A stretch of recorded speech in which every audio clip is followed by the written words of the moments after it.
I'm Allison Conti for USTrotting.com. Well, it's nightfall, and as you can see, it was a long day at the Little Brown Jug. In the end, it was the favorite, Betting Line, who took the final heat in 1:49 flat, a world record for trainer Casie Coleman and driver David Miller.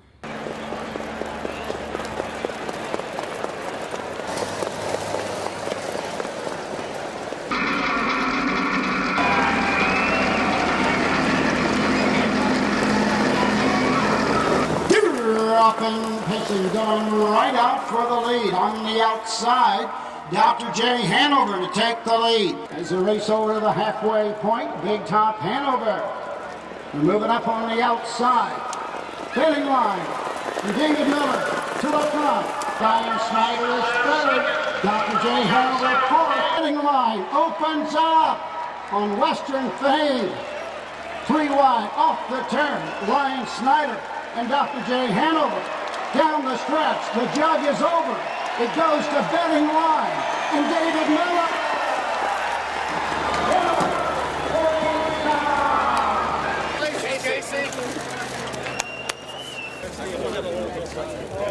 I could pretty much tell from the get-go that he looked awesome. He was already up on the harness, and at the half-mile pull, before Dave pulled him, you could tell he greased to the front pretty easy, and some of the horses towards the back were starting to labor a little bit, and down the backstretch, I was pretty comfortable that as long as a piece of equipment didn't fall off or something, we were going to be good. So he won it pretty easily. He's a terrific horse, no question about it. He's a world champion for sure. And you got to be on top of the world right now. Yes, I'd say, Allison, it's a great feeling to come back here, and just to be here, it's a thrill for me, and then to get to win it, you know what, it's I can't explain it, He was pretty comfortable the whole way. I did ask him around the last turn, and he was pretty strong even though through the wire. I popped his plugs at the head of the stretch, and he was pacing pretty hard right through the wire. Obviously, he's got really, really high speed. He races a lot in Canada. Do you expect it to be as easy as it was? Oh, definitely. It's the Little Brown Jug, so nothing's easy. We never know what he's going to do on the half-mile track. He made that break at Northfield, so that was an issue in my head. And a double heat. He's never been a double heat. I didn't think it would bother him, and obviously it didn't. But going in, you never know. But this horse all season long, he's just been phenomenal. 13 in a row. I've never had a horse win over 7 in a row, so it's pretty cool. It's Ryan Snyder with the lead. Betting Line on the outside, 3 wide with every stride. Check 6. Down the stretch they come. Betting Line. David Miller.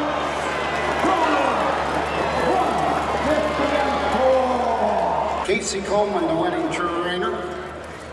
David Miller with his 4th win this afternoon. He's kept his form all year, and I mean, whether it be the horse or Casie, they both done a great job. I mean, he's just as sharp today as he's been all summer long. David said he was awesome. He said he was steering great, pacing great. Like, as everybody's seen, he had issues at Northfield. He made a break in the last turn, but we were able to rectify them. We don't know until we actually race to see that it's rectified on the half, but he said he was really good. Betting Line won the first elimination heat in 1:50-4, but that win was not without controversy.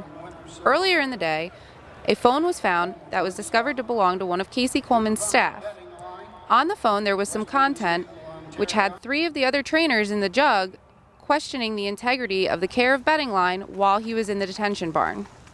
The result was a post-parade protest by trainers Jimmy Takter, Tony Alagna, and Ron Burke. Casie had a head start because she decided she was going to give herself a head start by treating the horse. I believe the horse was treated, and if at least there was an intent to treat the horse. It's my opinion. I mean, like, you can read text messages, you can take it the way you want, and I feel it's wrong, and, it's time that we stand up as an industry and, protect ourselves and say, that we're not going to stand for this anymore. There were some things that were going on that we weren't happy about, and, we took our concerns to the commission, and, we told them, we didn't think it was right, and we were going to come out behind the other horse because, there were some things that we had in question, and we wanted answers, and, they weren't able to satisfy our answers to what we thought was right, so we said we're not going out on the track at the same time. We're coming out 5 minutes later, and they didn't want us to do that, and we said, listen, that's the decision we're making, and we're not racing our horses, so that's what we did.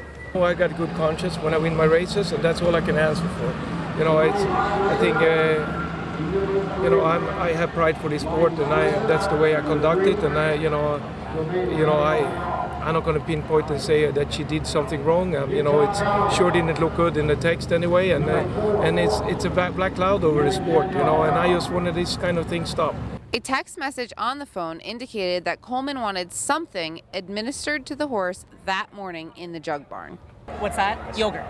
Yogurt? Yeah, he gets yogurt every day, twice a day, and I've got the receipts. And I said to the judges, I said, we did buy it, thank God. We bought it on credit card on Monday in Ohio. So I said, I'll get you the credit card receipts, no problem whatsoever. We've got to keep it in the fridge, so we take it to the hotel. Every day they can ask the security. We walked in with a thing of yogurt every morning because we could bring it from the hotel. And then I did say on my text message, I did say the statement, I said try to give it between 8:30 and 10:30 because that's the best time that I like giving it when you're 6 to 8 hours out or so. Now, if he would eat it, you're allowed to put it in their feed. Totally legal, put it in their feed, no problem whatsoever. We could have put it into the horse's feed and he eats it, but he won't eat it. He doesn't like stuff mixed in his feed, so we use what's called a dosage syringe, goes in his mouth.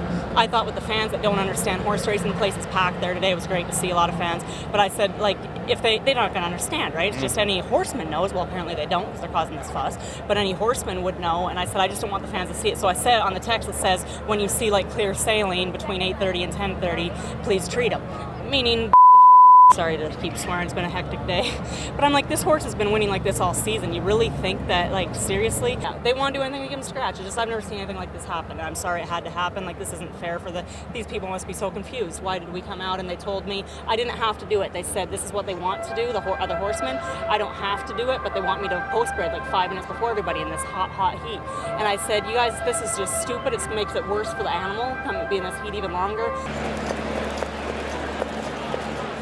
In the second elimination heat, Western Fame and Mark McDonald pressed hard from the rail to protect position.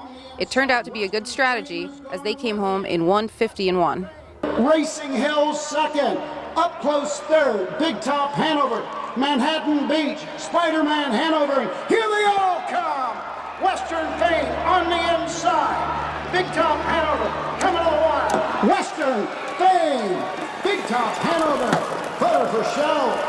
National season's record, 3-year-old pacing colts on the half-mile track. A smiling Mark McDonald with Western Fame. Nice horse. He was 4-1 on the morning line, but he has kind of flown under the radar. Did you feel today like you had a chance to be here in the winner's circle? I did. I was really confident. He raced really good. Anybody that's been following him. I was stuck first over at the Meadows, and our story got parked in the quarter at 25 at the Meadows, and he just got beat, raced super, you know. So Jimmy told me he's going to take his shoes off, and it worked. I decided, you know, to pull his shoes up, you know, for the first heat here, and you know, so they get a little lower stride, so you get it under the knees, and you know, hopefully the feet holding up for the second heat. Good job, David. Good job.